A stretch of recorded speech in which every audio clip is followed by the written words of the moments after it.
Bismillahirrahmanirrahim. Assalamu alaikum. Welcome to our channel Knowledge Site Official. I am Azam Mukhtar and today I am going to discuss solo taxonomy. Solo कहते हैं structure of observe learning outcome को, taxonomy कहते हैं classification को। Solo taxonomy को बिग्स and Collins ने 1982 में पेश किया। अगर हम इसकी डेफिनेशन पे बात करें तो solo taxonomy is a way to measure how well students understand and think about what they learn. Solo taxonomy is a powerful tool for promoting deeper learning and understanding. Solo taxonomy जो है वो एक powerful tool है deep learning और understanding के लिए। Solo taxonomy एक framework है जिसको एजुकेशन में यूज़ किया जाता है असेस करने के लिए, डिस्क्राइब करने के लिए लेवल ऑफ अंडरस्टैंडिंग को और स्टूडेंट्स की कंपिटेंस को। सोलो टेक्सोनमी को किस लिए बनाया गया? सोलो टेक्सोनमी को लर्निंग आउटकम्स को असेस करने के लिए ऑस्ट्रेलियन एजुकेशनिस्ट बिग्स एंड कॉलिस थे, उन्होंने इसको डिज़ाइन किया।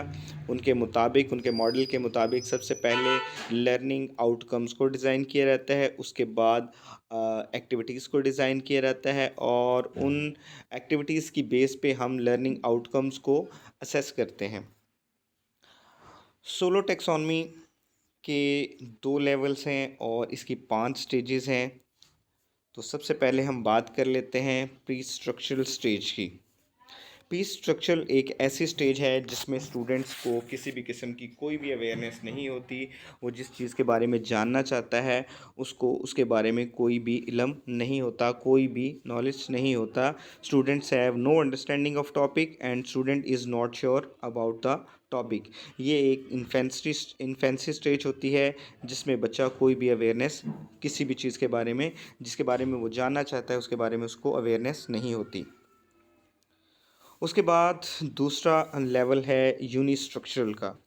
यूनिस्ट्रक्चरल एक ऐसी स्टेज है जिसमें स्टूडेंट जो है वो एक ऑस्पेक्ट पे जो है वो तवज्जो दे सकता है। ही understand only one aspect of topic. इसके बारे में उसको कोई भी अवेयरनेस नहीं होती। उसके बाद तीसरी स्टेज आती है multi structural stage. Multi structural stage क्या है? Understanding of several aspects of topic but their relationship to each other and whole are missed. Multi structural stage में क्या होता है कि स्टूडेंट्स जो है वो एक से ज़्यादा पहलुओं पे तवज्जो दे सकता है जिस चीज़ के बारे में वो नॉलेज रखता है। अगर मैं इसकी एग्जांपल पे बात करूँ तो आप इसकी एग्जांपल जो है वो कार से ले लें।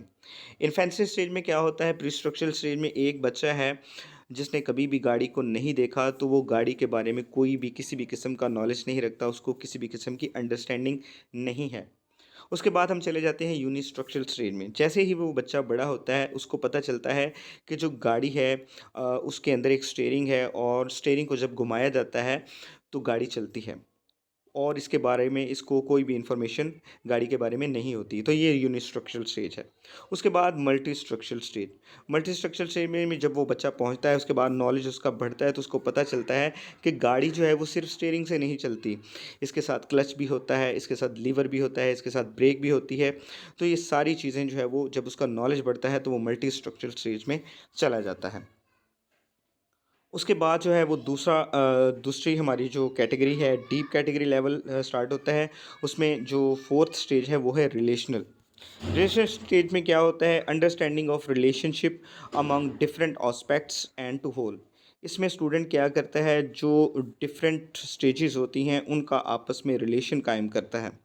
पहली स्टेज में क्या था? प्री स्ट्रक्चरल स्टेज, स्टूडेंट्स के पास बिल्कुल भी नॉलेज नहीं था गाड़ी के बारे में और उसके बाद जैसे उसका नॉलेज बढ़ा उसको पता चला कि स्टीयरिंग से गाड़ी चलती है। फिर उसका नॉलेज बढ़ा, उसकी डेवलपमेंट हुई तो उसको पता चला कि गाड़ी में मुख्तलिफ और चीज़ें भी हैं, स्टीयरिंग भी है, लीवर भी है, ब्रेक भी है। और उसके बाद जब वो फोर्थ स्टेज में पहुंचा तो उसको पता चला कि इन सारी चीज़ों का आपस में रिलेशन होने से ही जो है वो गाड़ी वर्क करती है, गाड़ी चलती है। उसके बाद आती है एक्सटेंडेड एब्स्ट्रैक्ट। ये लास्ट स्टेज है सोलो टेक्सोनमी की और it is a highest stage. और इसमें क्या होता है? Ability to create new ideas after having mastery on subject. जब आप जो है वो किसी सब्जेक्ट में मास्टर हो जाते हैं तो आप जो है वो न्यू आइडियाज़ को क्रिएट करते हैं। इसकी एग्जांपल मैं फिर से वही दूंगा।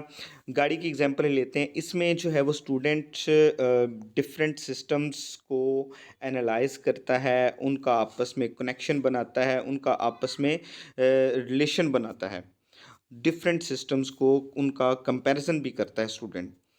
हम एग्जांपल ले लेते हैं, गाड़ी की एग्जांपल मैंने आपको दी थी, तो एक गाड़ी है वो ऑटोमेटिक है और एक गाड़ी जो है वो ऑटोमेटिक नहीं है। तो स्टूडेंट जो क्या करता है, एक बच्चा जो है वो क्या करता है, इन दोनों गाड़ियों का आपस में कंपैरिजन करता है कि कौन सी जो है वो बेहतर है, उसमें क्या क्या चीज़ें शामिल हैं, इसमें क्या क्या चीज़ें शामिल नहीं हैं।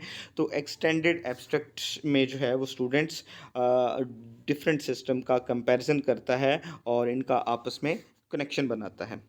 ये थी हमारी सोलो टैक्सोनॉमी की 5 स्टेजेस। उम्मीद है आपको समझ आ चुकी होंगी।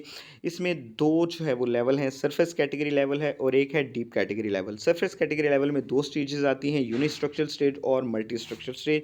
और डीप कैटेगरी लेवल में हमारे पास रिलेशनल और एक्सटेंडेड एब्स्ट्रैक्ट, ये 2 स्टेजेस जो है वो आती हैं। टोटल स्टेजेस हैं इसकी 5, 2 लेवल्स हैं।